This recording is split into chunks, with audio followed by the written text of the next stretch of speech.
Iniciaremos agora a segunda parte do painel 3, normas de sustentabilidade S1 e S2, com foco em asseguração razoável.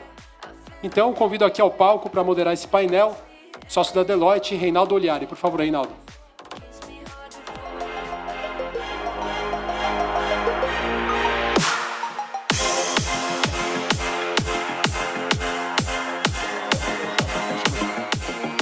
E também chamo aqui para debater, junto com o Reinaldo, esse tema, Léo Dutra, sócio da UI.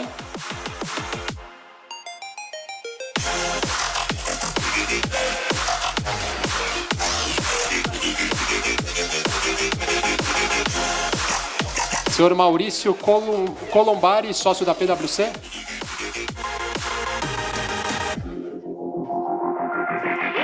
Convido também Samir Sayed, sócio da KPMG.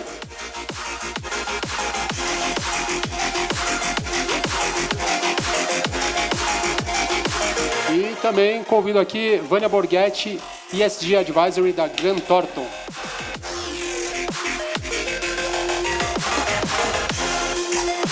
É isso aí, Reinaldo, está contigo. Boa tarde a todos. Mais aqui um painel aqui no Encontro na Abrasca. Obrigado a todos nessa tarde aqui depois de um café. Eu sou Reinaldo Oliari, eu sou sócio da Deloitte, também participo aqui na Comissão Técnica da Abrasca, de Contabilidade CIE. Obrigado, Sérgio Abrasca, aqui pelo convite de moderar esse painel com meus colegas aqui de auditoria também, o advisor. Bom, a gente vai falar um pouquinho aqui, acho que também como auditores, né, acho que trazer mais confiabilidade dos relatórios. De maneira geral, a gente já faz esse trabalho hoje para as demonstrações financeiras. E agora, além dos relatórios tradicionais de sustentabilidade, a gente vai falar um pouquinho também do relatório financeiro de sustentabilidade. Eu acho que a nossa experiência no dia a dia para escutar aqui como auditores na preparação ou até no auxílio na elaboração em alguns casos, a gente falar um pouquinho aqui talvez da nossa experiência como um todo.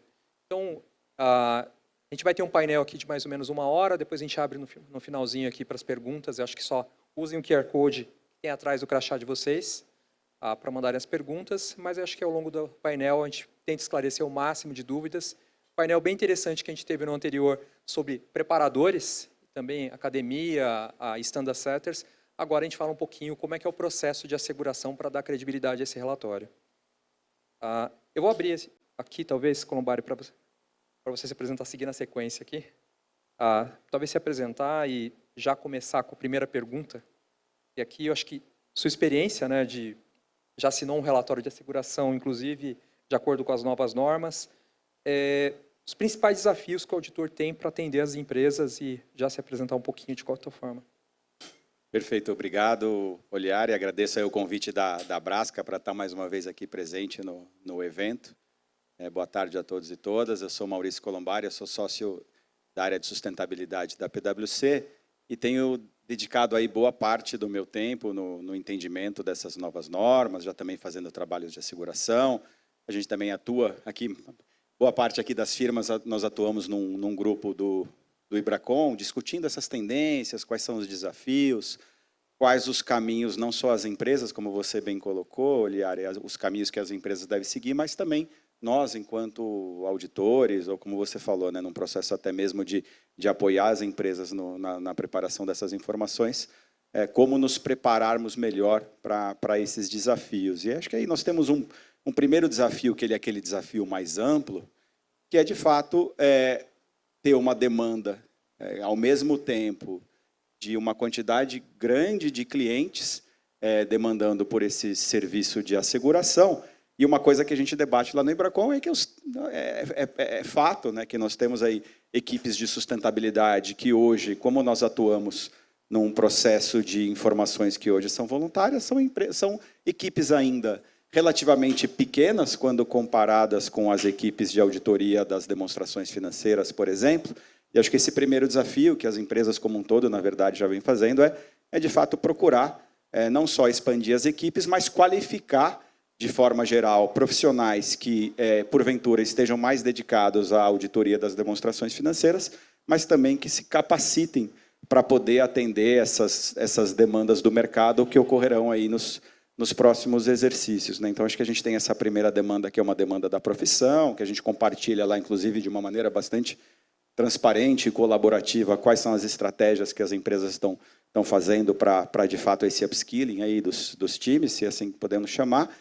Mas também nós temos aqueles desafios dos projetos, né? Ou seja, o pessoal aqui da Vale, da Renner, estava no painel anterior, e, claro, eles tiveram os desafios de preparação e também para assegurar essas informações é um processo novo, que nós precisamos, apesar da gente conhecer na teoria o que a norma pede, a partir do momento que você tem um processo no qual as empresas implementaram aquelas informações financeiras de sustentabilidade, não tendo ainda exemplos, casos práticos que pudessem ser seguidos, nós também temos os desafios para aplicarmos os nossos ceticismos se, de fato, aquelas informações que estão sendo preparadas, elas realmente representam da melhor forma aquilo que era o objetivo principal da norma. E acho que aí nós tivemos, felizmente, né, esses 2 primeiros cases no Brasil que hoje são reconhecidos como bons relatórios preparados de acordo com esses padrões do ISSB, e o desafio foi, de fato, fazer o nosso trabalho com a devida independência, mas, ao mesmo tempo, procurando, de alguma forma, discutir quais são os caminhos que as empresas deveriam adotar para preparar aquelas informações. E aí, né, nos deparamos com temas mais complexos, como, por exemplo, os efeitos financeiros antecipados, o próprio processo ou da dupla materialidade, ou mais focado na materialidade financeira, quando você vai discorrer sobre os riscos e oportunidades de sustentabilidade, aquilo que, de fato, deve ser priorizado, análise de cenários, enfim.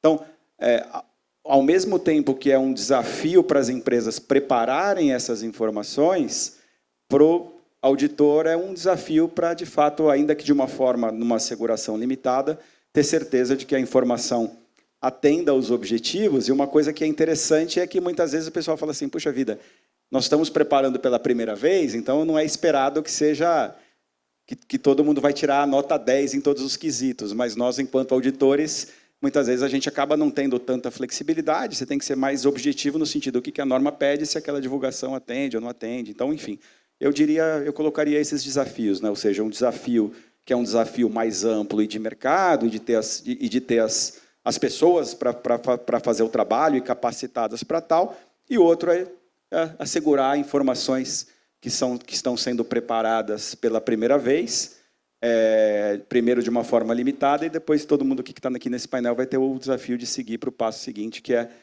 a asseguração razoável dessas informações que a gente deixa aí para o decorrer do debate. Tá bom? Obrigado, Colombari. Talvez passar agora para o Samir e falar um pouquinho aqui. A gente não pode esquecer que não só a CVM tem uma norma para o relatório financeiro de sustentabilidade, mas também o Banco Central. E eu acho que talvez falar um pouquinho, Samir, essa resolução do Conselho Monetário Nacional 585, eu acho que muitas entidades, bancos de maior a menor porte, alguns aqui representados, qual é a dúvida de quando entrar, quais são as recomendações também, para não esquecer do nosso sistema financeiro nacional e as entidades reguladas aqui, que muitas delas até já têm algum tipo de relatório sobre risco ambiental, social, algumas questões climáticas também. Samir, por favor, se apresenta e já pode seguir para a apresentação. Bom, boa tarde a todos e todas. Meu nome é Samir. Eu, diferentemente aqui do lado direito da turma, eu não sou da auditoria, então fica mais tranquilo o papo, eu sou da consultoria. Então, nesse cenário, eu atuo na frente de advisory, ajudando meus clientes na frente de S1 e S2. E como o Oliari bem colocou, né, acho que CVM foi pioneira aqui no mundo, né, em relação às companhias abertas e reguladas. E, nesse cenário, o Banco Central, em 2024, emitiu a Resolução 585 e, posteriormente, a BCB 435, que colocam aqui no universo de divulgação das informações financeiras de sustentabilidade as instituições financeiras e demais entidades reguladas pelo Banco Central, como distribuidoras, corretoras, corretoras de câmbio, IPs, né? E nessa jornada, a primeira dificuldade que a gente tem ao entender isso também foi uma dificuldade que muitos e muitas aqui tiveram quando leram pela primeira vez a Resolução 93, mas na norma do Bacen, quando a gente pega a questão de escopo, ela não é tão cristalina de quais entidades, de fato, e quando tem que fazer essa divulgação, essa preparação e divulgação dos relatórios financeiros de sustentabilidade. Por que não é tão cristalina? Porque a norma do Bacen, quando ela entra na seção de escopo, ela começa a referenciar para outras resoluções. E a gente, né, que é brasileiro, a gente tem um pouco de... consulta a resolução tal, a linha tal, do inciso tal. A gente tem uma dificuldade muito grande em fazer isso, né? E diferentemente do que a CVM propôs, o Banco Central e o Conselho Monetário Nacional eles foram em uma jornada escalonada, né, em que instituições de maior porte, né, e aqui nada a ver com o S1 e S2 do IFRS S1 e S2, mas com o porte regulatório do banco, né, S1 e S2, vão fazer essa primeira divulgação em 2026, reporte database 31 de dezembro de 26, e as demais instituições, S3, S4, S5, no reporte database 31 de dezembro de 2028. Mas tem uma problemática, e aqui também houve algumas publicações, algumas apresentações ao público, que trouxeram um pouco de dúvida, não muito em relação àquelas entidades que vão divulgar em 26, mas, sobretudo, àquelas instituições que vão divulgar em 28. Porque, para muitos que leram, poderia parecer que seriam todas as instituições S3, S4 e S5. E não necessariamente é isso, né? Porque ela vincula, né, nesse link de normas que a gente mencionou, a resolução BCB2, né, que colocam dentro do escopo de preparação do reporte financeiro S1 e S2 aquelas instituições que, ou voluntariamente ou por questões regulamentares, publicam e divulgam demonstrações financeiras consolidadas no padrão IFRS, né? Porque eu não sei se todos e todas aqui depreendem, o processo de divulgação de demonstrações financeiras para fins de regulação de Banco Central ela é um pouco diferente do que a gente tem para as demais instituições e, sobretudo, para aquelas não reguladas. Porque a gente tem, entre aspas, uma demonstração regulatória, padrão Bacen-Gap, que visa atender aqui, sobretudo, o regulador, né, além de outras informações, mas a gente também tem uma regulamentação voltada para investidores, e nisso, desde a resolução BCB2, isso até antes, na 3786 lá de 2009, eles colocam aqui que algumas instituições devem preparar e divulgar DFs consolidadas no padrão IFRS. Então, em primeiro lugar, é trazer esse conforto aqui para as nossas instituições reguladas, né?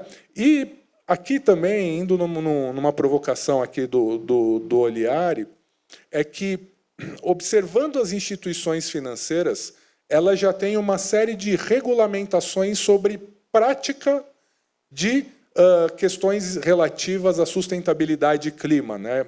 Então, as duas mais famosas que a gente tem aqui, a divulgação do GR-SAC e do DR-SAC, né? Então, se a gente se aproveita do princípio de proporcionalidade explícito pelo IFRS S1, né, de usar informações que estão disponíveis sem custo ou esforço excessivo, eu diria que as instituições financeiras elas estão um passo à frente. Por já ter algo vinculado à gestão de riscos e divulgação de riscos sociais, ambientais e climáticos, mas também num viés que, como o Flores, o Alex e o Zé Vitor trouxeram no seminário anterior aqui, relativo à própria identificação de riscos e oportunidades. Porque o banco, né, ele já tem esse viés financeiro, né? E se eu comparo com as demais entidades que não são instituições financeiras, muitas delas ainda trabalham ou costumam trabalhar com a égide da materialidade de impacto. Isso para os mais diversos fins, tanto na identificação do risco, a preparação do relatório, processos de gestão de riscos, estratégias, etc. Ok? Então, obrigado, Samir. Eu acho que puxando o gancho aqui na parte de riscos, né? Pegar a experiência do Léo, aí o Léo pode se apresentar também, para falar um pouquinho como já a gente teve relatórios aí emitidos no mercado, alguns você com bastante experiência, inclusive, envolvido diretamente na asseguração.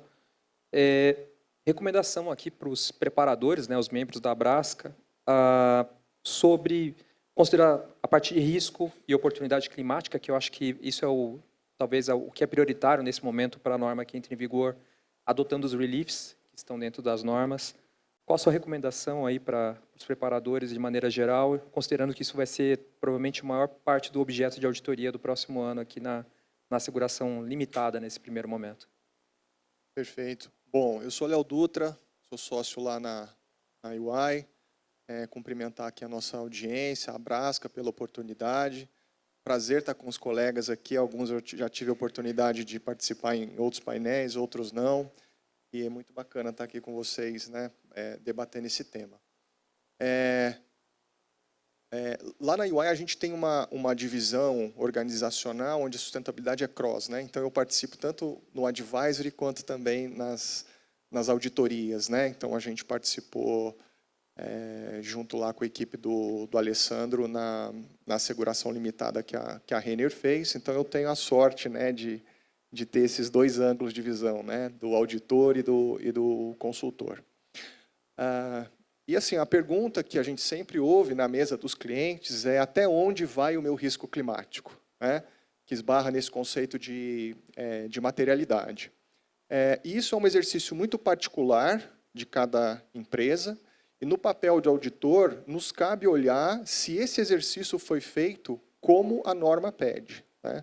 O auditor ele tem dois pilares para se guiar num trabalho. O primeiro é o critério, que no caso é o que o S2 e o S1 estão pedindo, e o segundo é o método, que é a maneira pelo qual eu avalio o critério, que hoje a gente usa a NBC-TO 3000, a ISA 5000 futuramente, e a gente avalia, né, com base nesses dois parâmetros, para chegar a uma opinião, né, para a gente emitir uma opinião.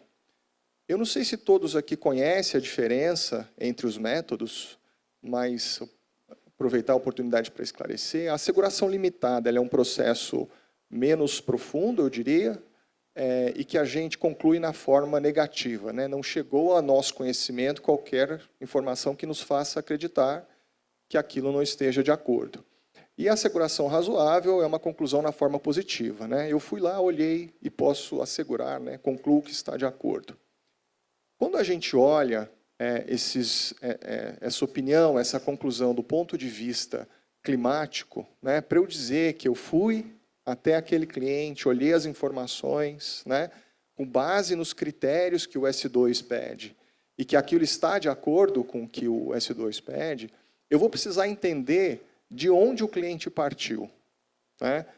Risco, basicamente, é identificação, análise, probabilidade e impacto. O quanto eu estou sujeito àquilo e, a partir dessa análise, qual é o efeito financeiro que aquilo vai me causar. Então, pegando um exemplo hipotético, eu tenho uma operação portuária.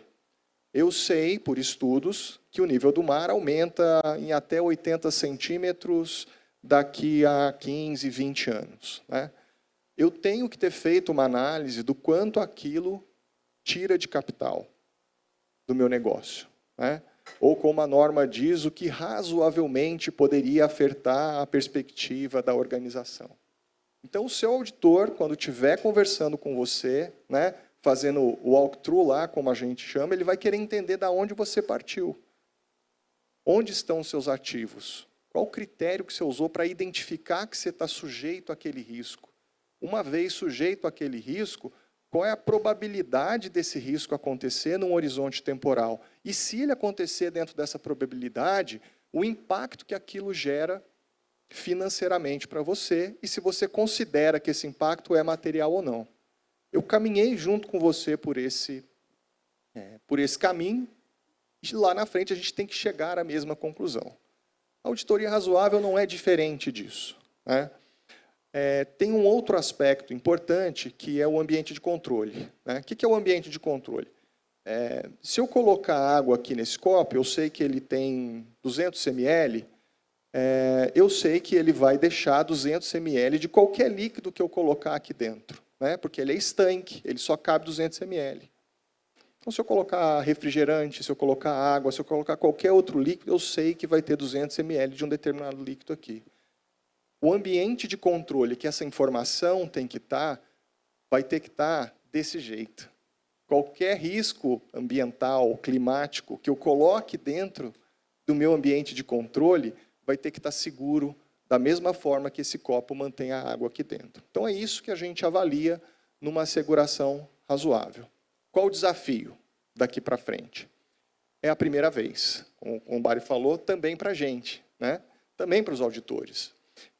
Então, o desafio é que a gente consiga avaliar isso, né, de uma forma com evidências, com rastreabilidade, para que a gente possa tomar, com base nesses elementos, uma conclusão, né? O auditor ele está muito pouco, ele tem muito pouca flexibilidade em relação aos critérios que a norma pede, e tem que ser assim pela credibilidade que esse processo confere ao mercado. Daqui a alguns anos, alguns de vocês vão estar colocando informações no mercado, auditadas, né, pelos nossos colegas, e que a gente vai estar dando credibilidade de que aquilo pode impactar o seu negócio financeiramente.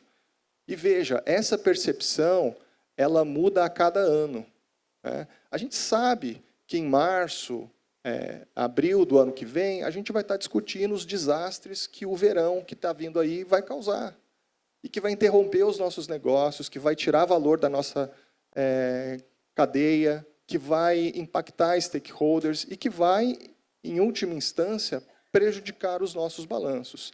E é o seu auditor que vai estar junto com você, vendo essas informações e mostrando para o mercado que aquilo foi feito de uma forma transparente, de uma forma correta, como o critério da norma pede.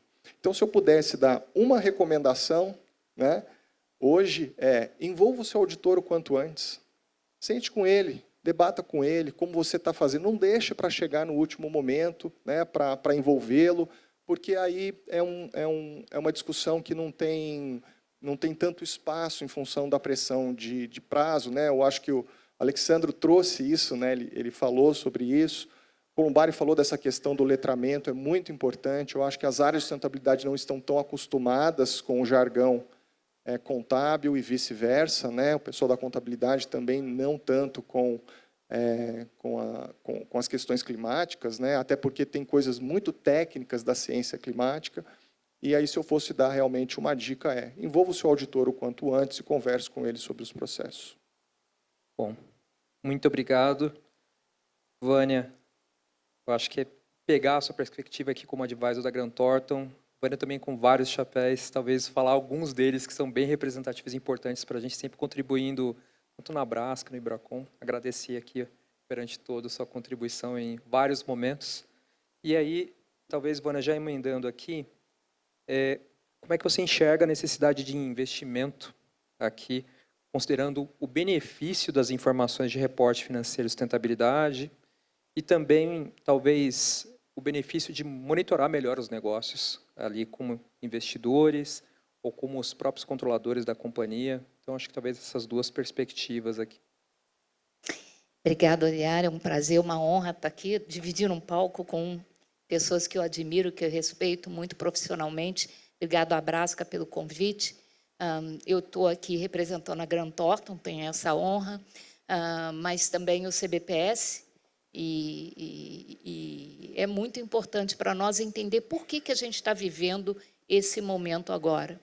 Por que a gente está migrando de uma realidade onde relatório de sustentabilidade era algo voluntário, que fazia quem queria, usando o método que queria, para que a gente passe agora a ter uma adesão regulamentada, né? E isso mude de figura. Por uma razão muito simples. Quando nós começamos a reportar sustentabilidade, há, digamos, 15, 18 anos atrás, de uma forma voluntária, nós tínhamos o compromisso de mostrar que gera valor, que essa informação é importante de ser conhecida. Eu acho que isso que é a principal informação que a gente tem que dar para as empresas aqui da Abrasca. Porque ninguém gosta de fazer o que é novo. Ninguém gosta de sair da sua situação de conforto que já se domina para algo novo, desconhecido, que você ainda não sabe exatamente como é que vai ficar. Mas, provavelmente, lá em 1934, quando pela primeira vez, depois da quebra de 29, as empresas foram obrigadas a reportar contabilmente as suas empresas, muitas empresas pensavam a mesma coisa que muitas de hoje estão pensando em relação à sustentabilidade. Por que isso? É mais gasto, é mais trabalho, é mais esforço que eu tenho que empreender. Mas era importante, lá em 1934, que a gente tivesse uma regra única para reportar contabilmente as empresas.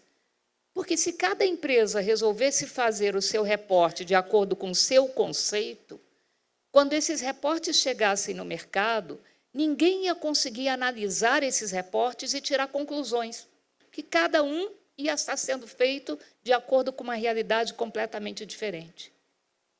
Reportar não pode ser que nem você pede um prato num restaurante, escolhendo no cardápio o que você quer fazer. Porque quando você pede um prato no restaurante e você não gosta do que você comeu, você provavelmente não vai pedir aquele prato outra vez. E é assim também com o reporte de sustentabilidade. Se você usou uma determinada metodologia e não gostou do reporte, no ano que vem você muda, porque era voluntário. E, com isso, uma empresa perdia comparabilidade em relação a ela mesma e muito mais em relação aos seus pares no mercado. Com isso, os analistas não conseguiam traçar tendências, os reguladores não conseguiam identificar problemas e os investidores acabavam perdendo capital. Então, é necessário que nós passemos de uma situação de registro voluntário para registro mandatório, regulamentado, para a gente falar a mesma língua, para a gente ter a mesma cartilha, para o relatório de uma empresa ser comparável com ela mesma e com as outras instituições de mercado. Mas isso é novo. Isso significa que a empresa precisa ter controles para preparar e para auditar essas informações. E é claro que para uma empresa, principalmente se você é da controladoria ou da diretoria financeira, você está muito preocupado com a última linha da DRE, você não quer ter mais gasto que vai diminuir esse teu resultado, essa tua performance no final do dia. Mas eu sou contador e amo contabilidade. Acho contabilidade fascinante, né? Eu acho que não tem nada melhor no mundo do que a profissão contábil. Porque a missão da contabilidade é mostrar a realidade da empresa. Nós todos temos uma coisa muito complicada nas nossas organizações, que é orçamento. Se a gente for pedir orçamento para fazer uma atividade back-office, possivelmente vamos perder diante do orçamento requisitado pela área de operacional do produto fim da empresa. Se nós não tivéssemos regulamentação exigindo reporte, não teríamos nunca aprimoramento nos controles para você reportar bem uma empresa. Eu diria que uma empresa que hoje já tem bons controles, ela não precisa necessariamente gastar muito para poder reportar com qualidade e sustentabilidade.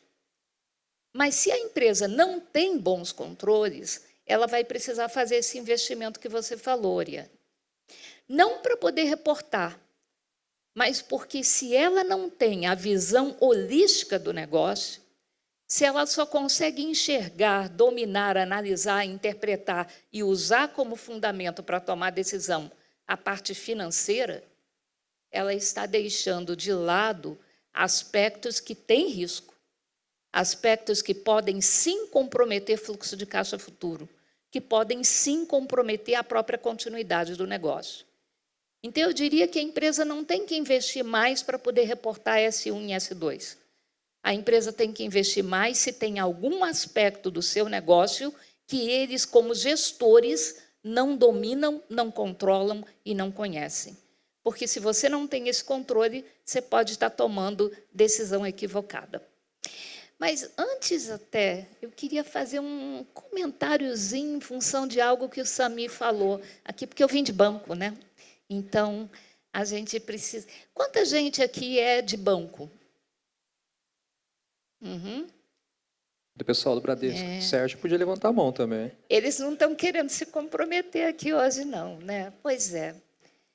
Como o Samir falou, reportar S1 e S2 pode ser novidade para grande parte das companhias abertas, mas não deveria ser novidade nenhuma para bancos, porque nós já temos relato integrado desde 2012, então a IFRS S1, 90% dela é relato integrado, então tem muito banco aqui que não levantou a mão, mas já faz relato integrado, então para eles reportar S1 não seria complicado.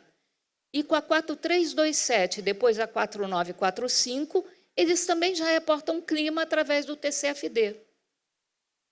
Nós estamos hoje no dia 24 de novembro. Senhores bancos, vocês têm cerca de um mês para se comprometerem a fazer o antecipado de IFRS S1 e S2. Por quê? Porque nós precisamos dessa informação. Nós precisamos ter isso no mercado disponível para todo mundo. Eu não entendo uma empresa que não decida adotar antecipadamente essa norma. Porque uma das coisas muito complicadas é exatamente o fato de que a gente vai precisar auditar isso com asseguração razoável. E como o Colombari falou mesmo, no comentário dele, nós vamos precisar garantir a independência do auditor. Então, ele vai poder ser consultado, como o Léo falou, mas ele não vai poder ajudar a empresa a construir o relatório, porque senão ele perderia a independência para prover a asseguração depois. Se você só espera para reportar 2026, publicando em 2027, você só vai ouvir o seu auditor na hora que ele for te dar a ressalva. Se você usou o período voluntário, aquele teu reporte que foi durante o período voluntário, ele vai receber toda a atenção e todos os comentários do seu auditor de uma forma que não fere a independência dele, mas que vai ser uma grande escola para você que é a empresa poder reportar. Com isso, você tem tempo para poder ajustar o seu relatório, para quando chegar a 26 para publicar em 27, você ter a chance de ter um relatório com asseguração razoável, sem grandes tropeços, sem grandes problemas. Então, bancos, um mês e um pouquinho. Empresas, serve a mesma coisa para vocês. Acho que só não adota antecipadamente quem, na verdade, ainda não percebeu a importância desse tempo de aprendizado que a CVM e o Banco Central estão dando para que a gente possa fazer direito a esses reportes. Perfeito, Vânia. Eu acho que Colombari, até pensando aqui, nesse processo de implementação, acho que aqui tem muitos contadores aqui dentro com o público hoje, no final do evento, e eu nunca vi tanto contador ter acesso, não só no período ali de reporte das demonstrações financeiras, para conversar com o comitê de auditoria, mas também o contador explicando ali, junto com o time de sustentabilidade, para conselhos. Então, Colombari, acho que você sabe a dificuldade, muitas vezes, que a gente é colocado como auditor nos comitês de auditoria e conselho. Como é que você vê essa nova dimensão de responsabilidade para, talvez, os principais atores ali da governança da companhia? Eu tenho visto, nós temos sido, de fato, olhar e convidados a falar um pouco da norma, falar um pouco dos desafios. O pessoal convida a gente, puxa vida, vai lá falar, porque se eu falar não tem o mesmo peso que alguém vem de fora e fala para o conselho, para o comitê de auditoria, que é importante e tal, e facilita o nosso trabalho depois. E a gente tem feito esse trabalho de, enfim, levar um pouco o que a gente já tem de prático, qual o tamanho do desafio, enfim. Então, e a gente percebe que a situação ela não é uma situação homogênea, né? Então, ela muda bastante de empresa para empresa, para começar pelo próprio segmento de atuação, né? Então, a gente percebe quando é uma empresa que é mais intensiva, por exemplo, em emissões de gás do efeito estufa, ou com uma empresa que tem temáticas de sustentabilidade mais significativas, acaba sendo uma conversa que é mais fácil, porque os conselheiros também estão mais preocupados com o que pode vir, eventualmente acionistas, enfim, os próprios administradores. E a gente pode ter um pouco mais de dificuldade quando você vai falar para algum segmento que, eventualmente, fala assim, puxa vida, eu não estou tão exposto a essas temáticas quanto a outras empresas, né? E aí a gente tem que demonstrar que, na verdade, como essa norma tem um olhar da operação da própria empresa, mas da cadeia de valor, praticamente todas as empresas, claro que em níveis diferentes, mas todas as empresas acabam tendo algum nível de exposição em relação a essas temáticas. Então, acho que a primeira diferença que eu vejo é essa. A segunda diferença que eu vejo é na própria abordagem de como as empresas pretendem, né, organizar, eventualmente redesenhar a governança para olhar para esses temas de riscos e oportunidades de sustentabilidade, porque a gente percebe que quando a norma traz esses requisitos, puxa vida, quais são os termos de referência, quem monitora os riscos e oportunidades, com qual frequência, enfim, você percebe que muitas vezes na prática, hoje, as formalizações podem não ser tão robustas e que, eventualmente, lá na frente, por uma asseguração razoável, a companhia pode até descrever qual é o processo, mas isso vai ter que estar, né, vai ter que ter uma trilha de auditoria, vamos chamar assim, seja nos regulamentos dos diferentes órgãos de governança, seja da forma como essas discussões são documentadas. Então, acho que esse tem sido um ponto de atenção que nós levamos para os clientes, porque ainda dá tempo, né, de, eventualmente, organizar toda essa documentação, passar a ter, de fato, algo que seja mais palatável e que depois possa ser colocado em prática. Acho que esse é um outro ponto. E o outro ponto que eu vejo é qual é a abordagem que os órgãos de governança estão tendo para, de fato, qualificar, né, enfim, acionistas, os conselheiros, os gestores, a poder não necessariamente conhecer o último parágrafo da norma, porque isso é com quem está fazendo, é com a gente que está aqui, mas poder efetivamente monitorar e ter um nível de governança adequado em relação a isso, né? Então, eu vejo alguns caminhos. Algumas empresas optam por, de fato, trazer algum conselheiro que já tem um pouco mais de experiência em relação a essa temática.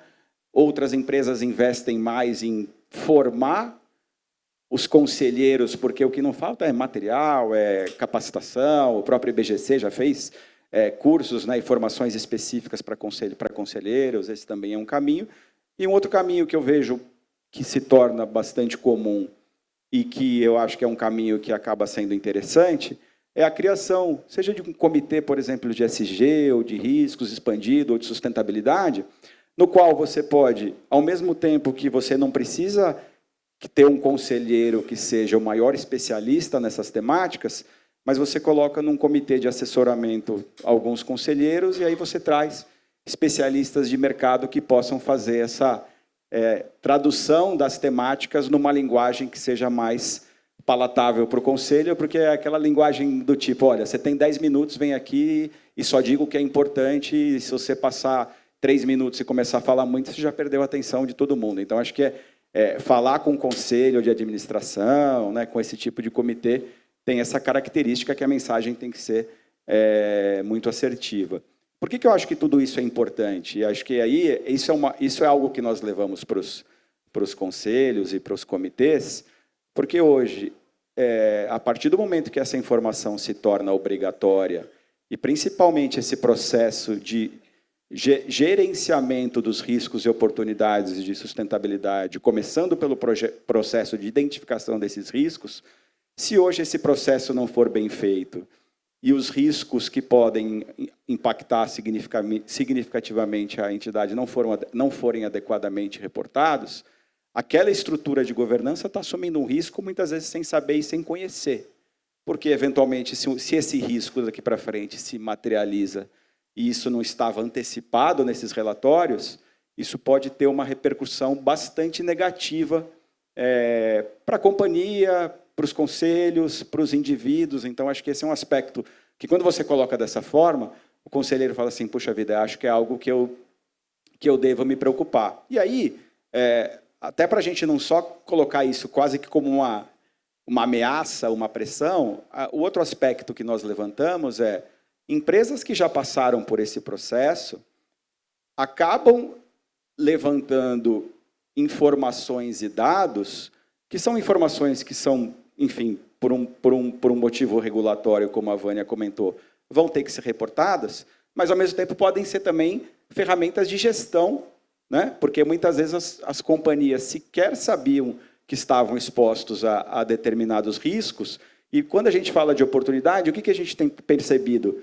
Ninguém, né? Não posso falar ninguém porque eu não conheço todas as empresas, mas a maioria das empresas não tem essa gestão das oportunidades de uma forma centralizada e organizada. Ah, isso aqui está na cabeça da pessoa tal, e é também uma forma, né, vamos dizer assim, da companhia ter uma centralização dessas informações, isso passar pelo conselho, eventualmente até ganhar mais força e gerar, de fato, oportunidades de negócio que possam também se contrapor ao argumento que esse é um relatório que só está valorizando ou colocando muito peso em riscos, enfim, essa coisa toda, né? Então, as conversas eu não poderia aqui ser ingênuo ou trazer algo que não representa a realidade.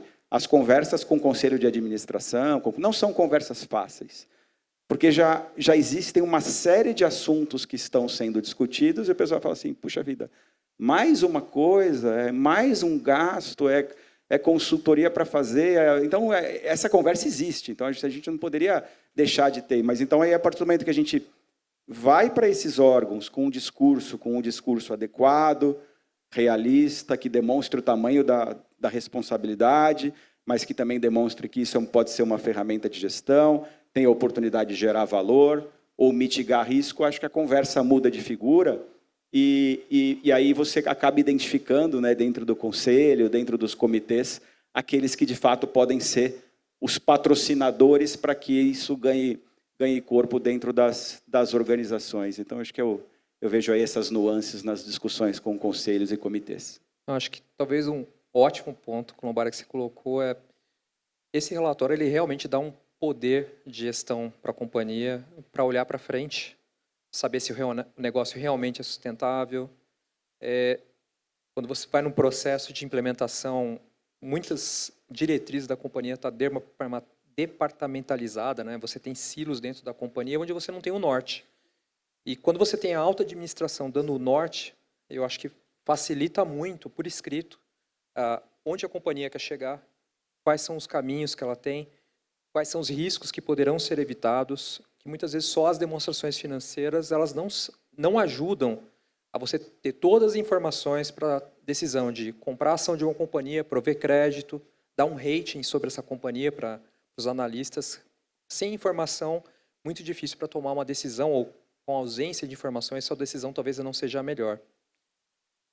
Eu acho que fazendo um link que a Vânia falou, Samir, quando tem as instituições financeiras e também seguradoras, né, tem o GR-SAC, a famosa para seguradoras, a famosa circular 666, eu acho que várias das instituições financeiras já fazem diversas divulgações. E me fala um pouquinho, para sua percepção, até ajudando na preparação dos relatórios, sinergia que tem já das informações existentes para poder até puxar o mercado entre fazer uma adoção antecipada, já considerando que muitas das informações já estão disponíveis, já estão sendo divulgadas. Talvez dar um pouquinho dessa perspectiva. Tá bom. Então, eu vou responder essa pergunta, olhando o momento antes e o momento depois, tá bom? Então, aqui, acho que não só para as instituições financeiras, como também para as não financeiras, o que a Vânia trouxe aqui é primordial, né? Você treinar antes do jogo acontecer, né? Porque a própria perspectiva do auditor e eventuais deficiências que você enxerga dentro da tua entidade, você pode trazer de antemão. Em relação aos regulamentos de reporte já existentes, é uma ótima maneira e um ótimo ponto de partida. Numa ótica inicial de trabalho, em que você faz um diagnóstico, isso também vale para as não financeiras. Você parte daquilo que você já tem.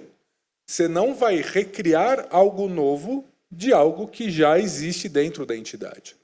E nesse cenário, novamente, as instituições reguladas, tanto por Bacen, como por SUSEP, ela já sai um pouco na frente, né? Em primeiro lugar, algo que o próprio Léo trouxe aqui, em uma das falas dela, pelo próprio tipo de entidade que ele é, né, em que o viés financeiro da sustentabilidade ela tem um caráter extremamente importante, como no caso das instituições financeiras e seguradoras, porque é condição de sobrevivência para elas. Não há como pensar hoje uma seguradora que não coloca dispositivos de riscos climáticos, quer físicos, quer de transição, no dia a dia dos seus negócios, nas suas apólices, nos seus cálculos atuariais, etc, etc. Não há como desassociar a forma pela qual uma instituição trabalha com vocês todos aqui, acerca de riscos de clima e os demais riscos de sustentabilidade. Porque isso vai influenciar montante que ele te empresta, prazo que ele te empresta, taxa de juros que ele te empresta e, eventualmente, garantias que ele vai exigir para fazer uma operação com você, né? Então, essas informações já existentes, ela é e deve ser o ponto de partida, ok? Mas, obviamente, essas informações já existentes, e aqui indo mais, expandindo para o universo das não financeiras, não significa que sua vida está feita, está ganha. Porque, como muitos de vocês aqui, já no frigir dos ovos aqui há 1 mês e 7 dias, e 6 dias, para fazer a aderência ao voluntário, muitos de vocês vão entrar, como a Vânia bem trouxe aqui, no ambiente já valendo. E qual que é o problema? O fato de você divulgar algo hoje não significa que os auditores que fizerem a asseguração de vocês vão falar, beleza, isso aqui está razoável para eu ter uma evidência de auditoria para colocar minha opinião sobre essa informação que você está prestando. Então, sim, é um bom ponto de partida, mas com uma vírgula. Todos e todas aqui, né, quando fazem lá os seus diagnósticos, gap analysis, vai falar, não, isso eu já tenho. Não.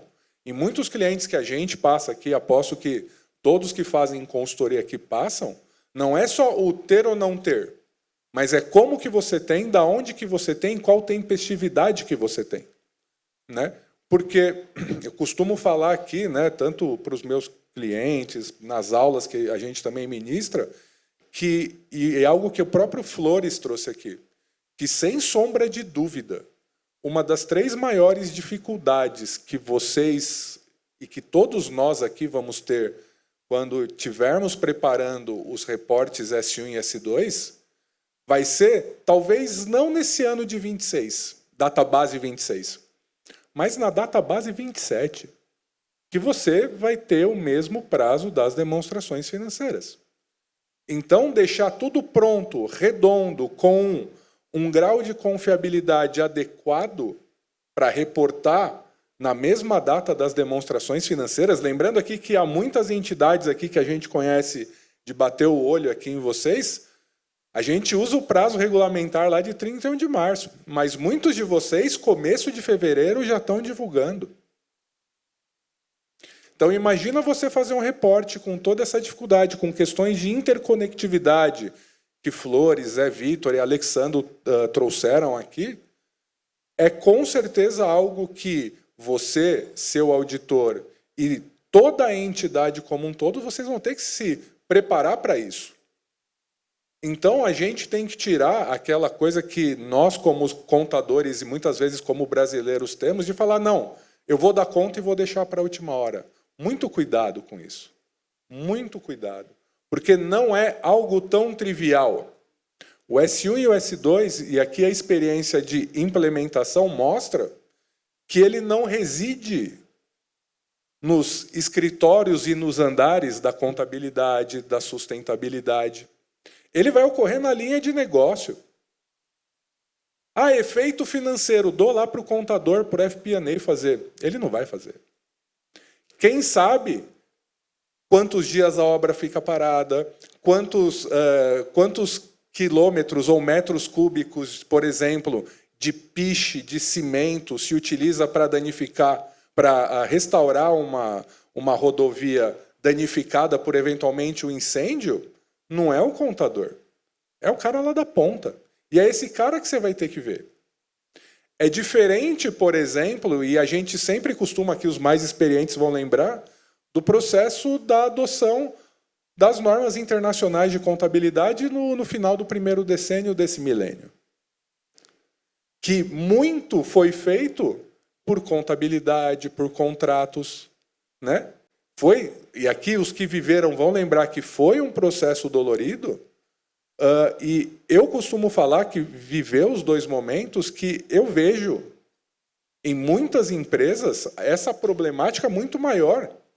Não só em instituições financeiras, seguradoras que já têm processos, mas a gente passa em entidade aqui que vai lá falar com uma empresa. O cara não tem um departamento de sustentabilidade, ele não tem um relatório de sustentabilidade, não tem nada. Então, muitas vezes, tem que se criar coisas do zero. Estratégia de sustentabilidade, a mesma coisa. Então, novamente, esse é o momento ex ante, antes da adoção. E a gente vai enfrentar não vou falar um problema, mas uma situação que muitos e muitas de vocês já enfrentam no dia a dia de vocês, que é a múltipla fonte de dados para exigências de divulgação específicas.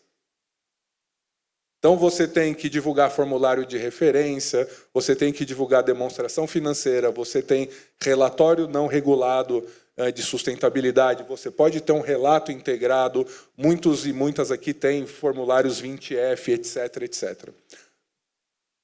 A grande questão que a gente vai ter aqui é alinhar essas bases de dados para um determinado fim. O próprio CDP, né, e aqui as questões climáticas, né, são mais proeminentes nesse mundo do S2, o próprio CDP fez aí, coisa de 3 semanas atrás, 1 mês atrás, uma busca ou um sonho de entendimento e de alinhamento com as divulgações climáticas do S2. E aqui a gente perpassa muito mais coisas. Por exemplo, questionários do EASY. Né? Como você alinhar essas bases de dados para uma mesma questão em si. Então, a gente vai ter, em primeiro lugar, uma problemática interna das entidades, de organização de base de dados, e algo que eu vejo, ou por gênese natural, ou por livre e espontânea pressão, é de fato que cada vez mais as disposições de reporte, isso para as entidades dos mais diversos setores, elas tenham um norte, elas tenham um alinhamento para evitar eu fazer várias coisas iguais ou parcialmente iguais para fins diferentes. Então, a gente consegue aqui, já resumindo a minha resposta, quebrar nesses dois momentos aqui. Isso tanto para instituições reguladas por Bacen, SUSEP, e também para os nossos colegas aqui das entidades listadas ou companhias abertas. Tá bom? Bom, obrigado, Samir. Léo, vou voltar contigo aqui. E talvez a gente falou bastante de base de dados, de como capturar essas informações, mas talvez o grande desafio é, principalmente quando a gente fala de cadeia de valor, escopo 3,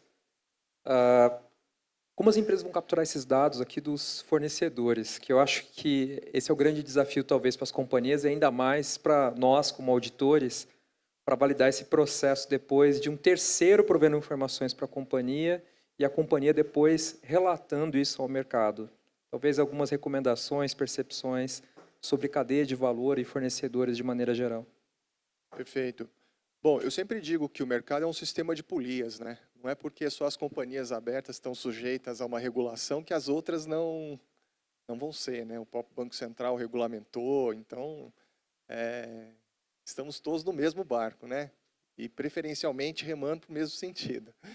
Então, eu acho que mesmo companhias de capital fechado, pequenas e médias, vão sentir essa barra subir conforme essa agenda mature.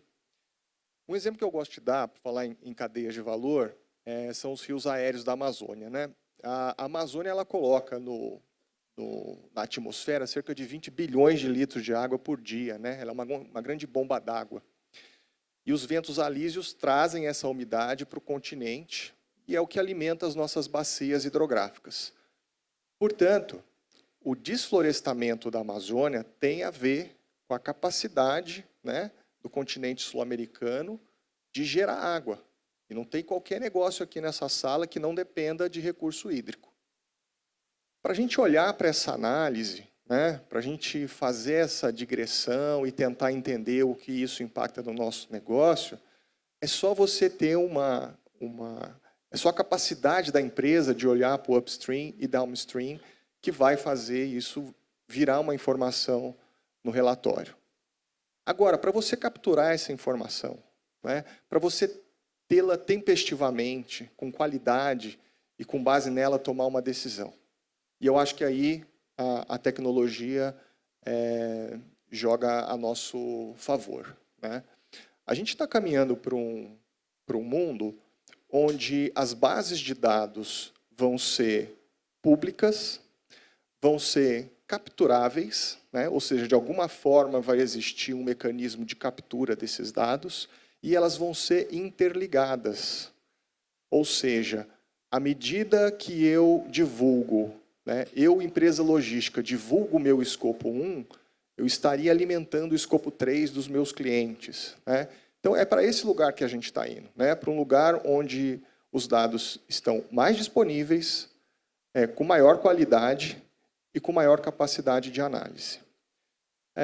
Na minha prática, né, de pouco mais de 20 anos nessa área de sustentabilidade, o que ainda impera, na maioria dos casos, são capturas de dados semi-automatizadas, né? A gente tem o pacote Office trabalhando com força, né? E algumas plataformas surgindo, inclusive dentro das grandes, né?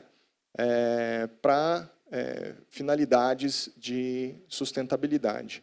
Mas veja, não é coerente que eu tenha uma super automatização com uma qualidade baixa de dados, né?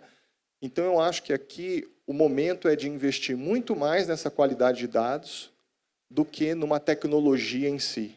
Mas, sem dúvida, ao longo dos anos, a gente vai precisar dessa tecnologia, porque, né, como foi dito aqui, a gente vai ter uma congruência, né, uma convergência da demonstração financeira com a de sustentabilidade, cronologicamente falando, e isso vai precisar fazer sentido também com outros dados disponíveis, como o formulário de referência e outros relatórios, como o EASY, que a empresa divulga, né?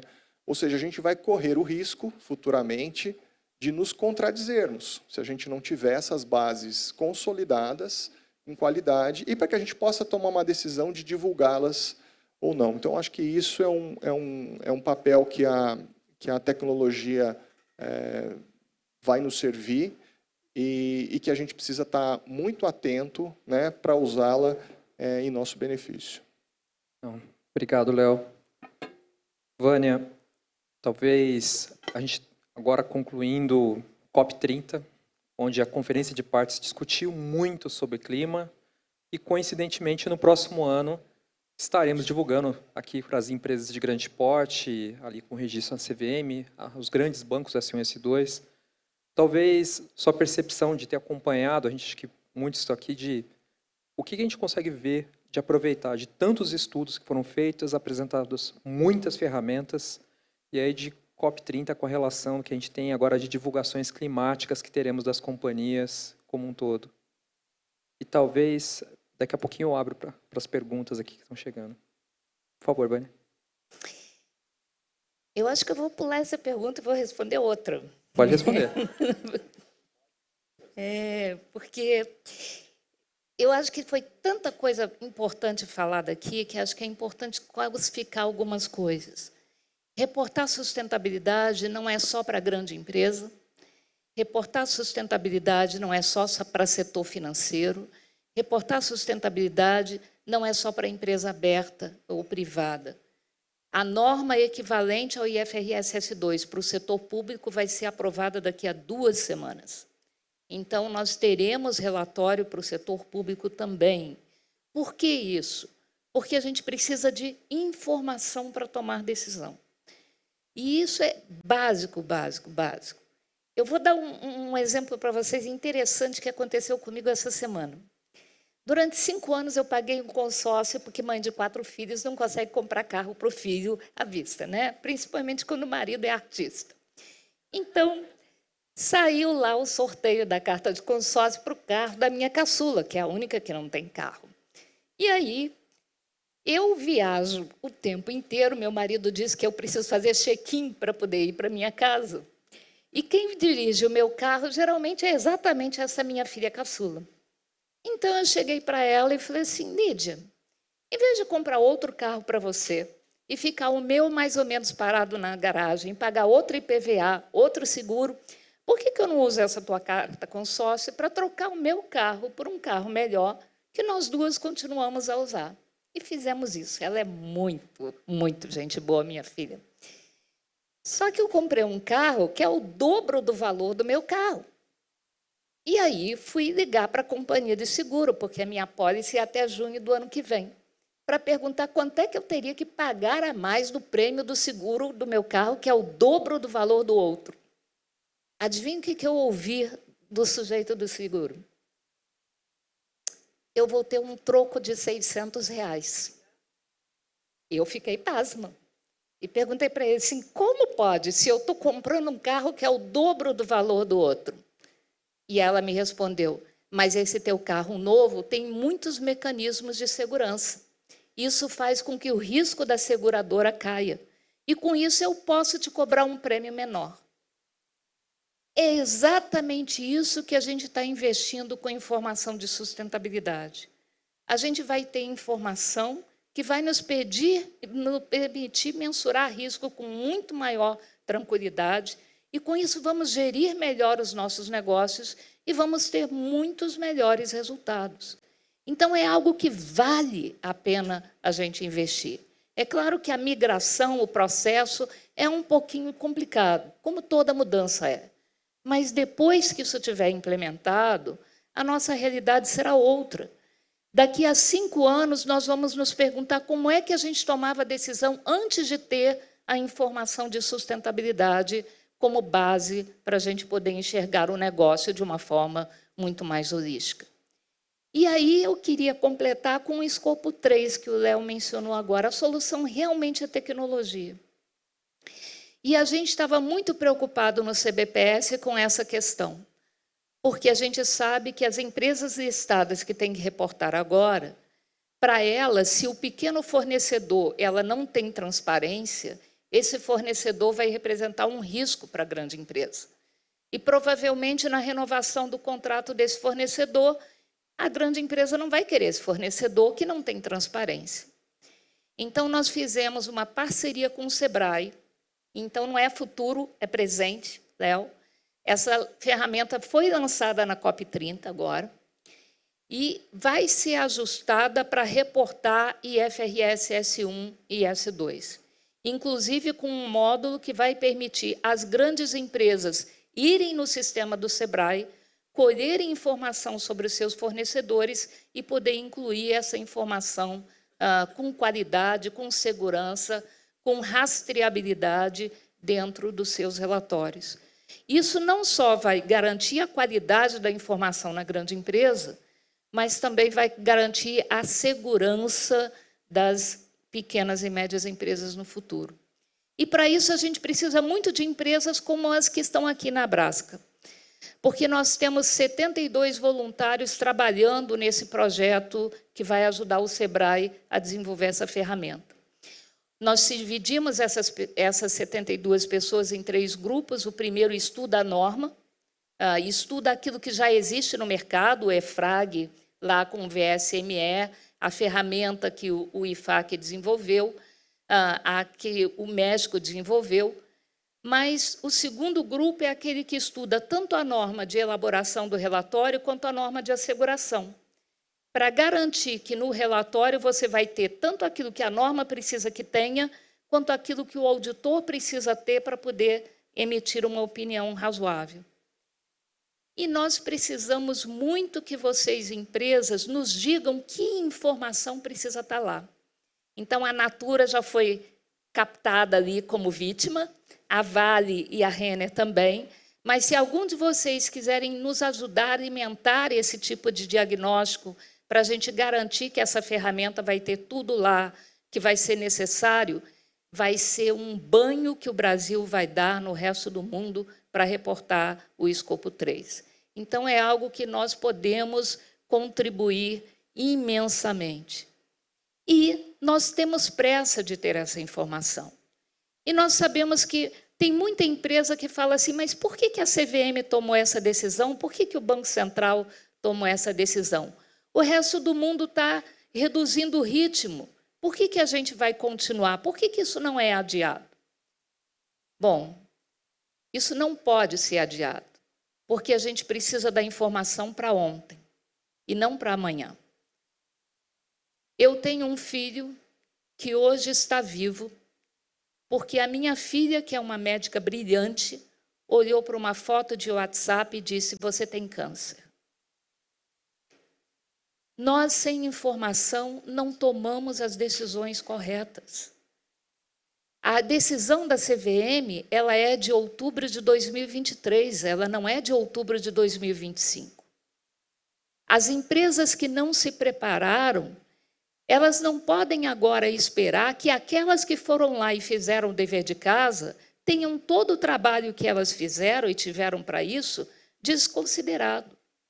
Nós precisamos da informação urgente. E se o Brasil quer ser o líder em sustentabilidade que ele se propõe a ser, nós não precisamos e não podemos esperar que o resto do mercado volte a caminhar e a gente acabe ficando para trás. Nós temos que continuar acelerado, temos que criar os modelos.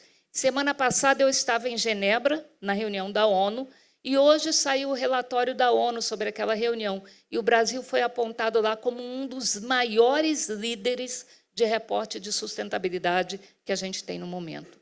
É essa posição que a gente está.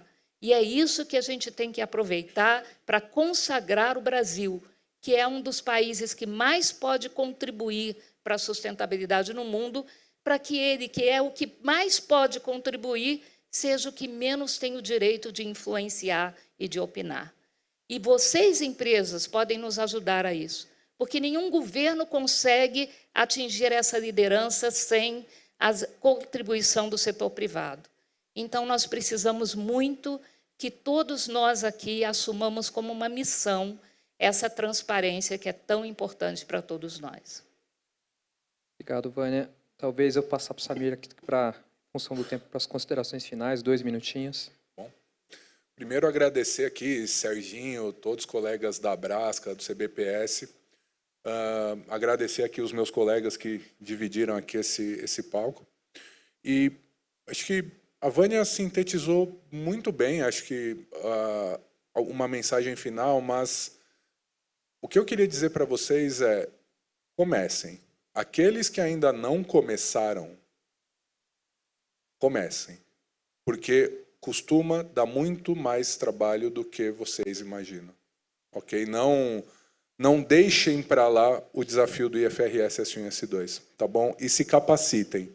Não é porque você é de contabilidade ou porque você é de sustentabilidade que você vai viver o seu mundinho. Cada vez mais, e a própria nova grade do curso de Ciências Contábeis deixa isso muito claro, né? A gente vai precisar dessas novas capacidades, sobretudo aqui para boa parte do público que são de contadores e contadoras, tá bom? Então, obrigado a todos, obrigado aqui, colegas.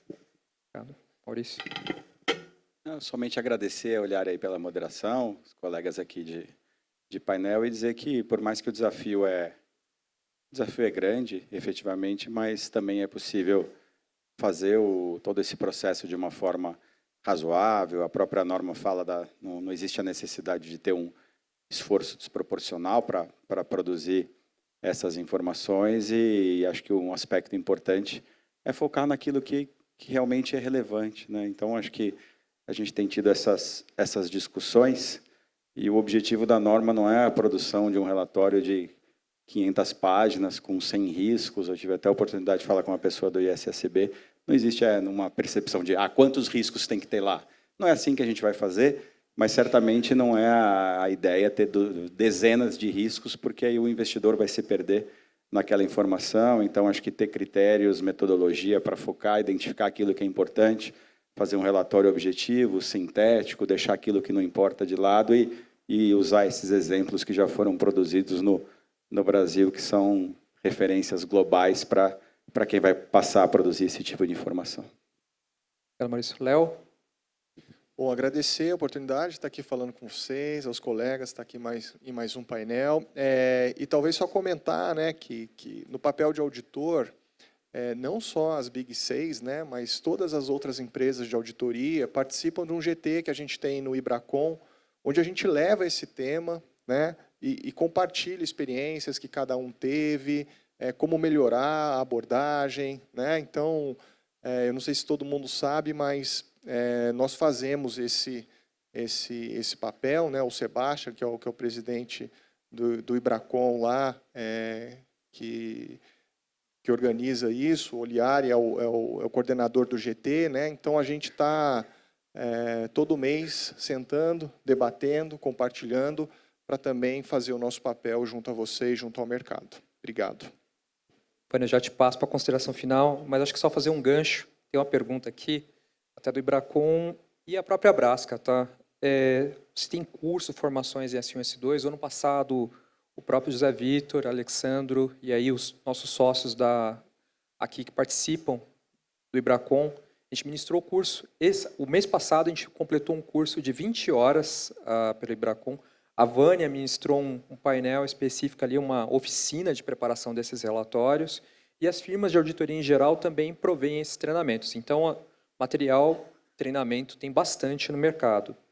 Brevemente, tem uma pergunta sobre empresas de grande porte, se estariam sujeitas ao relatório de sustentabilidade, então, que não são reguladas pelo Banco Central, nem pela CVM, mas caso elas adotem o relatório, tem a resolução do Conselho Federal de Contabilidade, a 1710, que fala que a recomendação do SFC é que preparem de acordo com o FRS S1 e 2, adotando todos os reliefs ali do CBPS 1 e 2, e sim com a recomendação das assegurações do auditor no primeiro ano voluntário como limitada, num segundo período aqui a partir de 2026 como razoável. Então é só pegar a orientação do Conselho Federal de Contabilidade.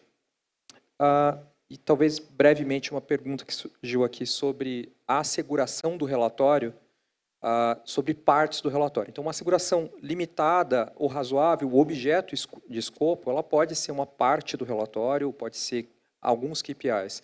Depende muito do que está sendo contratado pela entidade que está reportando esse relatório.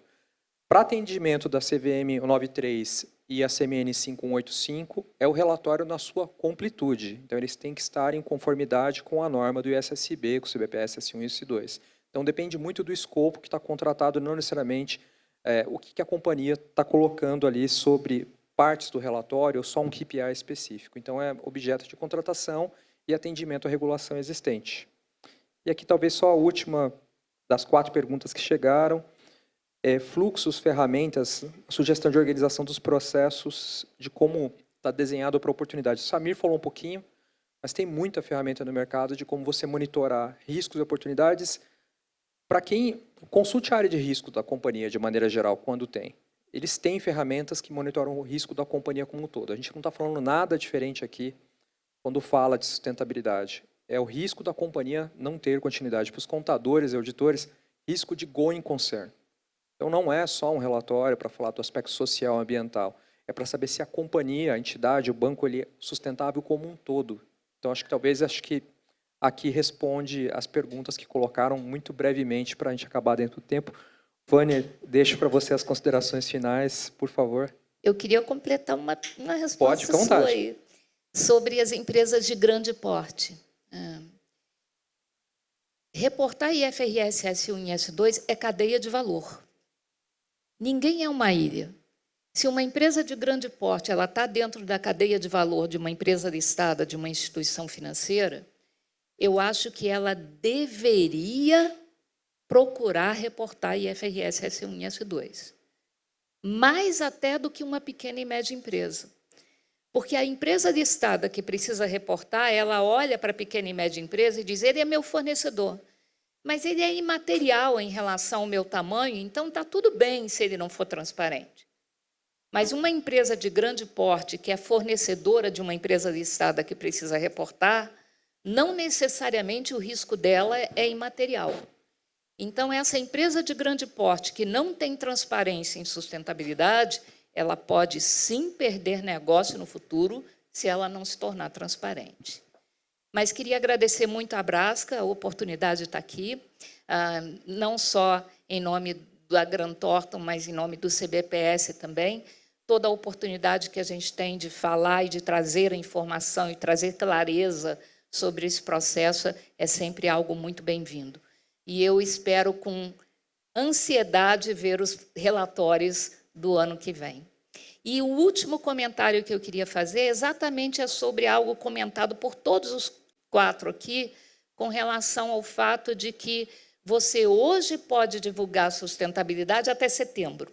Isso vale no período mandatório e no primeiro ano de obrigatoriedade. Por que, a partir de 2027, para divulgar em 28, você precisa divulgar na mesma data? Porque você precisa aprender que sustentabilidade faz parte do risco financeiro. A IFRS Foundation não quer que as empresas olhem o ano inteiro, ao longo do ano, só sobre as questões financeiras, e quando fechar o relatório financeiro, ela comece a ver sustentabilidade.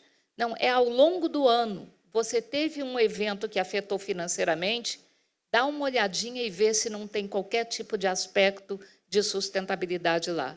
Isso tem que ser acompanhado paulatinamente. Você não pode mais isolar, você não pode mais pensar em sustentabilidade como algo separado do financeiro. É isso que é informação conectada.